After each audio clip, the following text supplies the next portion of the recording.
evening and welcome to Real Talk, where every Sunday night we offer insight, education, and resources to in-home caregivers and those affected in their world.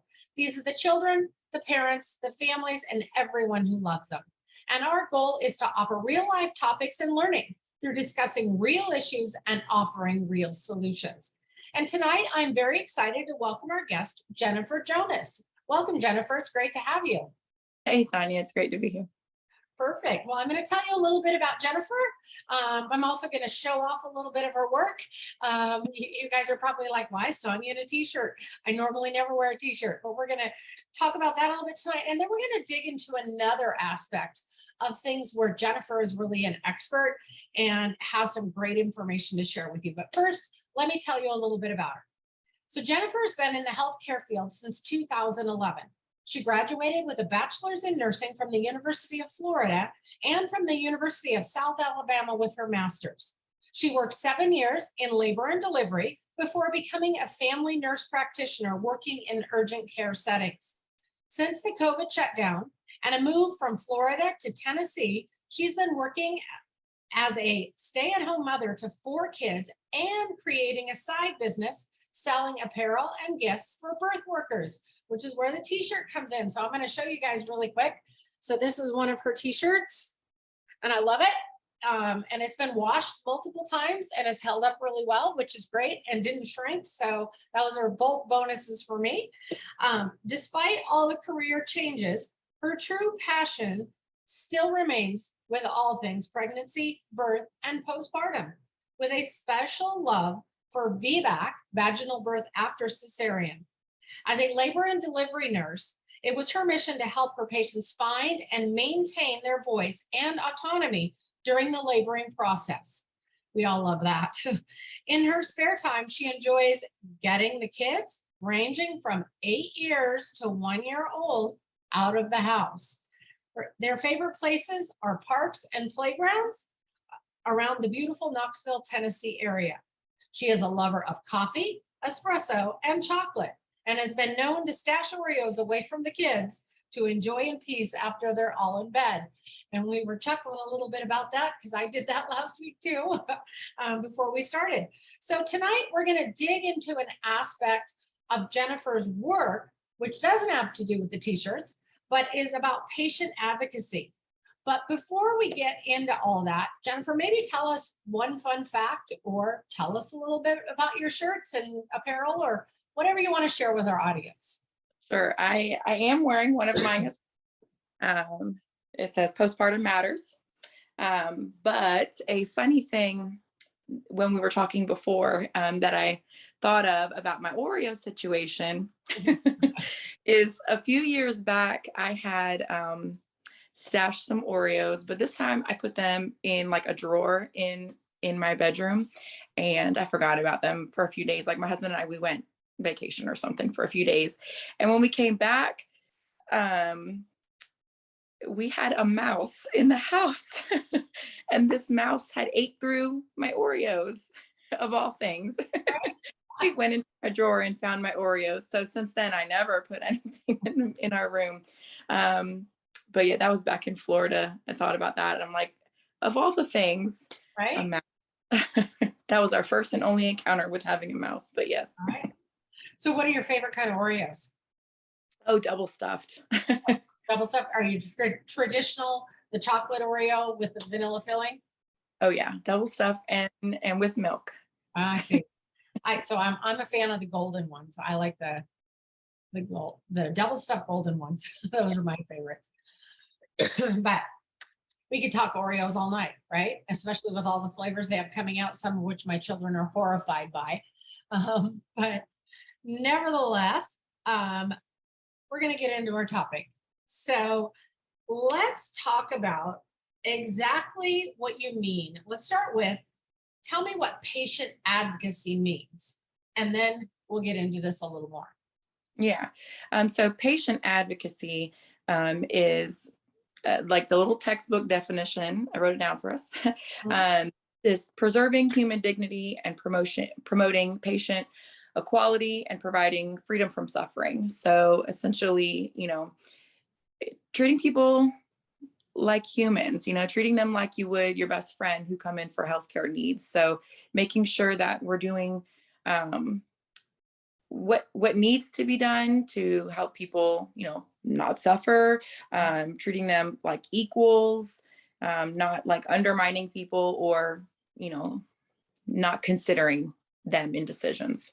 Well, fantastic. So one of the things we hear a lot from people, or I hear a lot from people, is that they're afraid to speak up or they don't know to speak up. So I would love if you could share some information around what does it mean to advocate for yourself? Kind of what does that mean? How do you do that? Yeah. So, a lot of it depends on like how much time do you have, right? Mhm. So like in my experience doing labor and delivery, right? So when you're pregnant, most of the time, you're pregnant and you're gonna go to the doctor on a certain day or your practitioner on a certain day, you're gonna go in to have your baby eventually.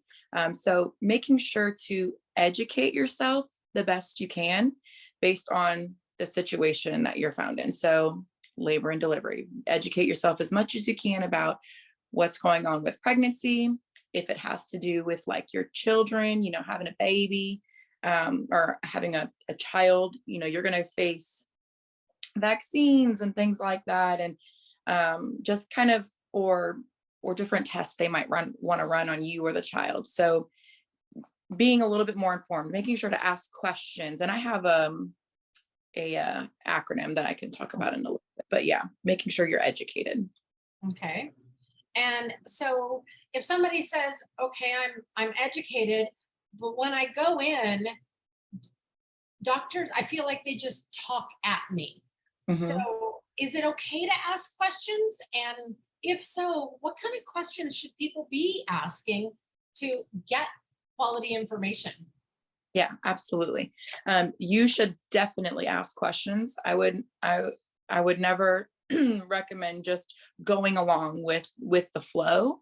And there's a great acronym. It's called BRAIN. And so it goes over different things that you can ask about. So if they want to do like a procedure or run a test, you can ask BRAIN as B, benefits, risk, alternative, your intuition, and nothing or next. And so what that means is these are the lines of questions you could ask. So BRAIN would B is benefits. So what are the benefits of doing XYZ, whatever it is?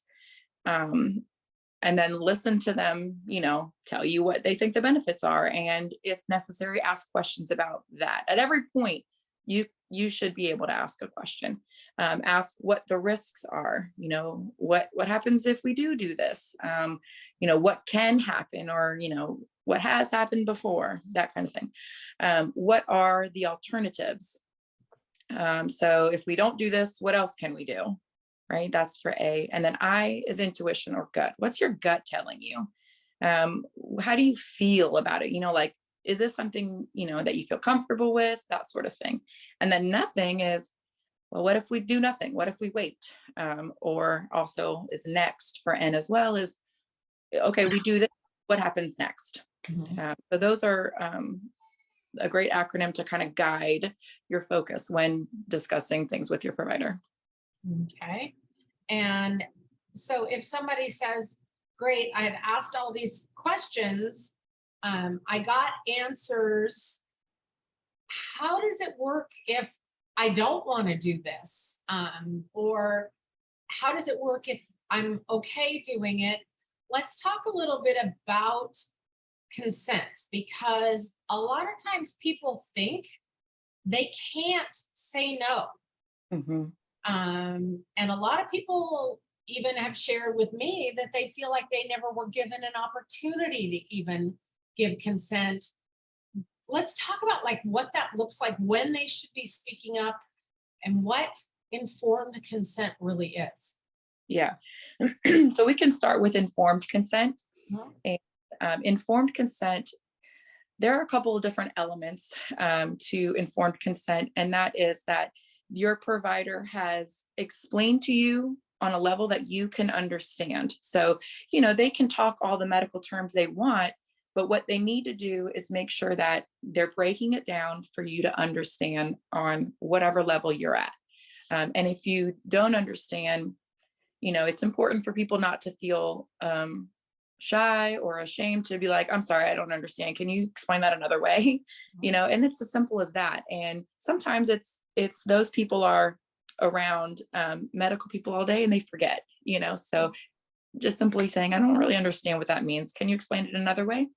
So informed consent is that you understand and that they do tell you the risks that can happen, and all the things they expect to happen, so that you are informed and that you have the choice to say yes or no. There's informed consent and informed refusal.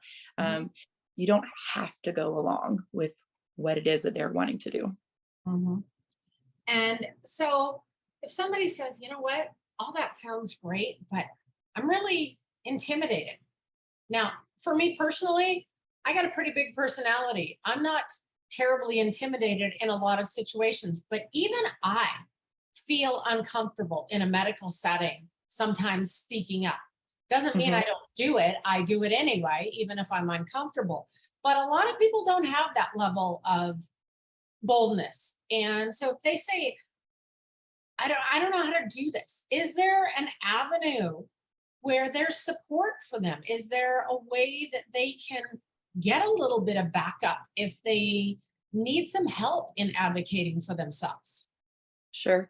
So if we're talking about in a general sense of being in a hospital, there's always going to be like social work or patient care advocate. I think there's even positions called patient care advocate where they can help you. Maybe they'll break it down so you can understand.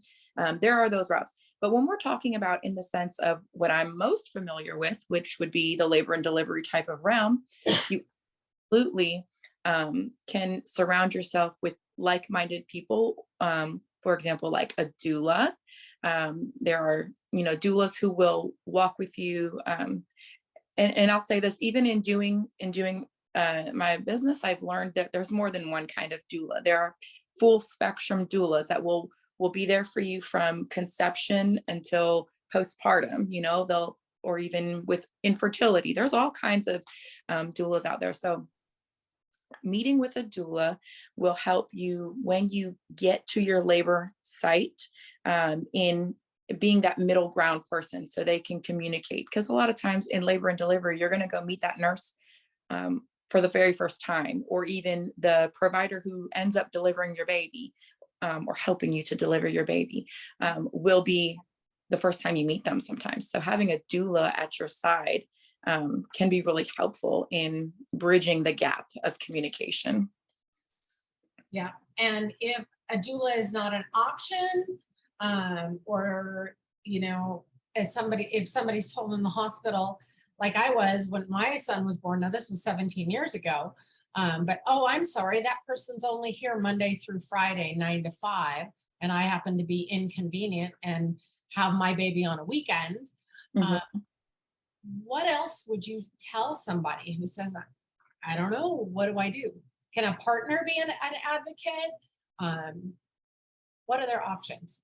Yes, definitely. And a lot of times you'll see that your partner is going to be your best advocate, honestly, because sometimes I guess maybe you don't know about doulas, because I honestly, it took me a long time, even as a labor nurse, to know about doulas. I think that it's becoming more and more relevant, more and more common.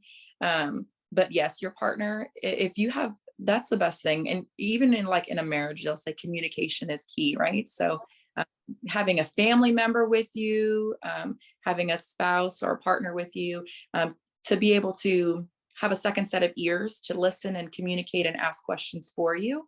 Honestly, I do that a lot with my husband, right? Because I'm more medically inclined than he is. So he might not think of certain questions. And I'm like, oh, but what about this? So having a family member or friend with you is definitely recommended. Yeah, absolutely. I know years ago I was my friends, I wasn't their labor doula, but I was their labor support person. because their spouse decided having kids wasn't on their agenda, and left. And I absolutely had to be the advocate, because she had one particular healthcare provider in the birth setting that she did not like, and who was very abrupt and very unsympathetic to the situation that she was facing. And ultimately, I was that voice that said, this is not okay. You don't get to talk to her that way. And if you do, you get to leave the room. And so I think it's great that you mentioned that friends can do that also, because a lot of times people think it has to be a family member. When we're talking about support and advocacy, is this something that people can do in a birth center? Is it something they can do in a home birth? Is something they can do only in a hospital? Kind of, what does that look like? No, absolutely. You can have advocacy at any time that, like a decision needs to be made or something, at any point, anywhere that you can have somebody in your court to help, or even yourself if you feel comfortable with it. The thing about pregnancy that I think a lot of people forget is that you have bodily autonomy, no matter what. It is your choice. It's your body.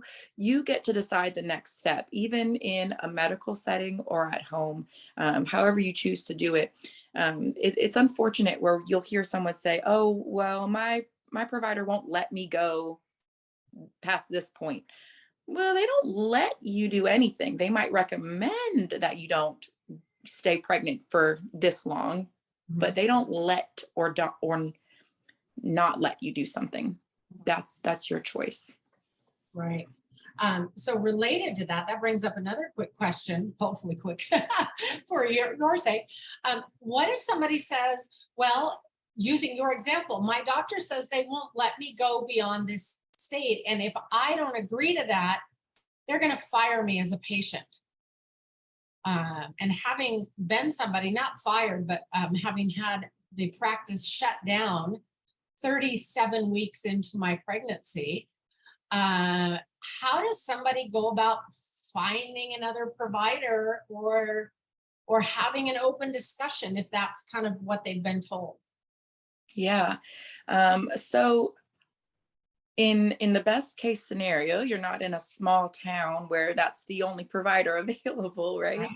And you don't have to, but at any point, really, it's your right to say, I don't agree with your philosophy, and I'm going to find someone else, and so a lot of times what I'll recommend in this day and age is Facebook, right? Go to your local parent Facebook page and ask other people what their experience has been with certain providers, so that you can align your philosophy with your caretaker's philosophy. Who's your provider, who's going to take care of you. I think that's a great easy way for our generation to handle it. Yeah, absolutely. Because it is 100% a misconception that you can't change providers. Because I had somebody say that to me just last week, and they're like, yeah, but I'm like 29 weeks along. I can't change providers. I was like, oh, yes, you can. So around this topic, around anything else, what else? Is there anything else you'd love for our audience to know about advocacy or around this whole process? Just maybe to reiterate that whole body autonomy thing, because I think that's really important, is that you have the right to disagree. Now, of course, it's important to not disagree with or to be, what's the word I'm looking for? Just resistant to everything, hear people out and get all the sides.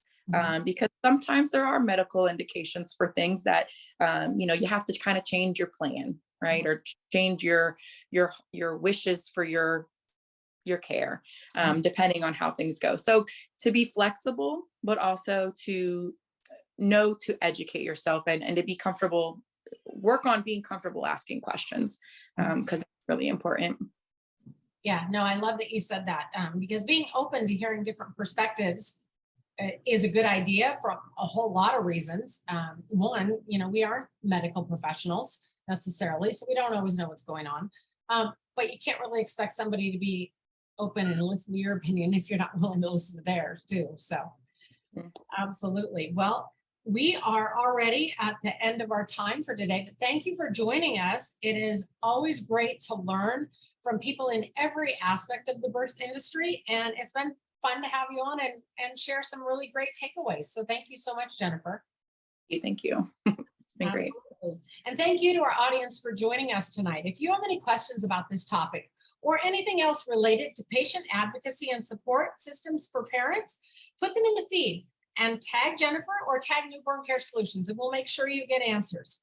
And also, if you want to rewatch this segment or catch any of our past episodes, along with all of our other educational content, you can go to newborncaresolutions.com and click on the education tab, or look us up on our YouTube channel, Real Talk Newborn Care Solutions. In the search engine, we'll bring it all up for you.